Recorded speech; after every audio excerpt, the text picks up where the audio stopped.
Siapa di antara kalian yang senang berdiam diri di rumah di saat pandemi corona saat ini? Kalian sudah tahu kan, ada sebagian orang yang meragukan hasil uji laboratorium, metode rapid test, dan PCR. Ada yang bilang positif palsu, negatif palsu, ada yang bilang nggak akurat. Di sisi lain, sebagian lainnya masih percaya pada hasil uji rapid test dan PCR tersebut dengan alasan karena sudah dipakai oleh seluruh dunia, karena rekomendasi satu badan tertentu, dan alasan lainnya. Secara naluri manusia, siapapun orangnya pasti menginginkan yang terbaik. Salah satunya pengujian laboratorium dengan metode terbaik. Contoh, siapa yang ingin diukur kadar kolesterolnya pakai termometer.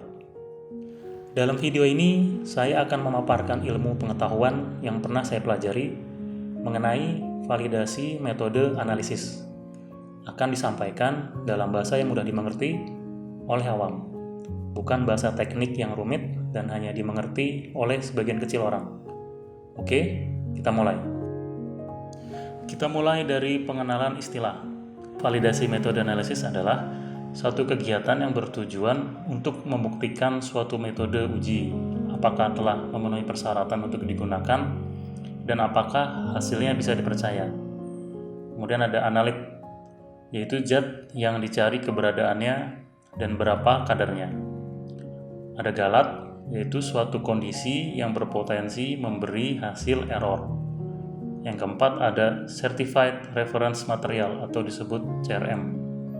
Ini adalah suatu bahan yang sudah diketahui dengan pasti apa jenis kandungannya, apa matriksnya, dan berapa kadarnya, dan sudah disertifikasi oleh lembaga kredibel, digunakan untuk memvalidasi metode uji dan untuk mengkalibrasi sebuah peralatan uji. Selanjutnya ada Standard Reference Material atau SRM. Ini kurang lebih sama dengan CRM, hanya satu grade di bawah CRM. Kemudian ada standar material, yaitu zat yang sudah dimurnikan dari matriksnya dan hanya tertinggal sedikit impuritisnya. Ini yang umum dipakai sebagai zat acuan dalam proses analisa suatu bahan. 7. Ada matriks, yaitu zat bawaan atau zat yang secara alami menyertai analit dalam satu sampel bahan. 8. Ada impuritis, adalah pengotor dari zat yang sudah dimurnikan, umumnya berkadar 0,01 sekian persen. Kemudian ada reagen, yaitu bahan kimia pereaksi analit. Selanjutnya, kalibrasi adalah kegiatan yang dilakukan dengan tujuan untuk memastikan bahwa suatu alat ukur atau alat uji sudah sesuai dengan spesifikasinya. Kemudian placebo adalah sebuah bahan tanpa analit atau biasanya dipakai air murni. Kita masuk ke contoh tepung terigu atau sampel tepung terigu. Analit yang kita cari adalah vitamin B2. Galatnya adalah peralatan uji dan reagen. CRM yang dipakai tepung terigu tipe XYZ contohnya. Standar material yang kita pakai standar vitamin B2 kemurnian 99%.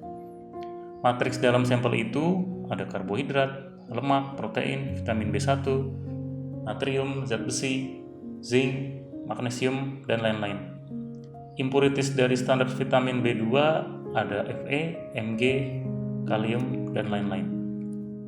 Parameter yang dipakai untuk memvalidasi sebuah metode analisis ada 7 parameter, yaitu 1. Akurasi, 2. Presisi, 3. Selektivitas, 4. Linearitas, 5. Limit deteksi, 6. Ruggedness, dan 7. Robustness. Kemudian ini khusus untuk validasi metode pengujian mikroba, ada tambahan, yaitu uji patogenitas. Tujuannya untuk menguji apakah mikroba tersebut beracun atau tidak beracun. Bisa juga dengan menguji berapa tikus percobaan dari 100 tikus percobaan yang terinfeksi dan yang mati akibat bakteri atau virus ini. Kita mulai dari akurasi. Akurasi adalah ukuran yang menunjukkan derajat kedekatan hasil uji analit dengan hasil sebenarnya. Ini definisi asli dari akurasi. Kenapa hanya menunjukkan kedekatan hasil uji analit? Kenapa bukan hasil yang pasti? Dalam ilmu kimia ada istilah data empiris. Artinya, setiap zat yang tidak bisa terlihat oleh mata manusia, hasil yang diperoleh itu bukan hasil yang mutlak, tetapi hasil yang paling dekat nilainya dengan nilai yang sebenarnya. Tentunya, hasil ini sudah terbuktikan dengan pengamatan dalam waktu yang lama dan sesuai pengalaman. Contoh kasus, di sebelah utara ada sapi. Berapa jumlah sapi tersebut? Kita hitung dengan metode lihat dan sentuh. Dimulai dari sebelah kanan. 1, 2, 3, 4, 5. Mutlak ya, hasilnya ada 5 sapi. Tidak ada perdebatan berapa jumlah sapi tersebut. Kemudian di sebelah selatan ada kotoran sapi. Hitung berapa jumlah bakteri dan berapa kadar zat gas metan dalam kotoran sapi. Apa bisa dihitung dengan metode lihat dan sentuh yang tadi? Jawabannya tentu tidak.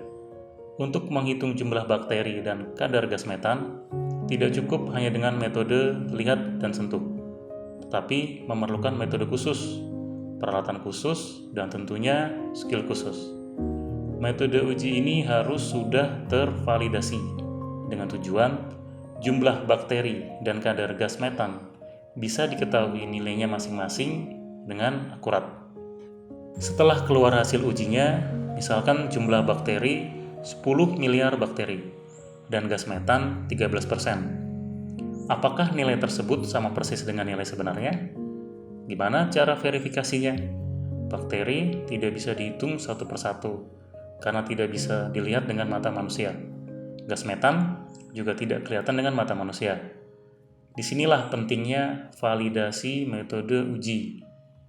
Untuk memastikan apakah pengujian dengan metode ini hasilnya bisa dipercaya atau tidak.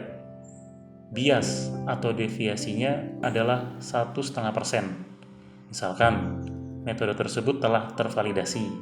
Hasil uji menunjukkan 10 miliar buah bakteri.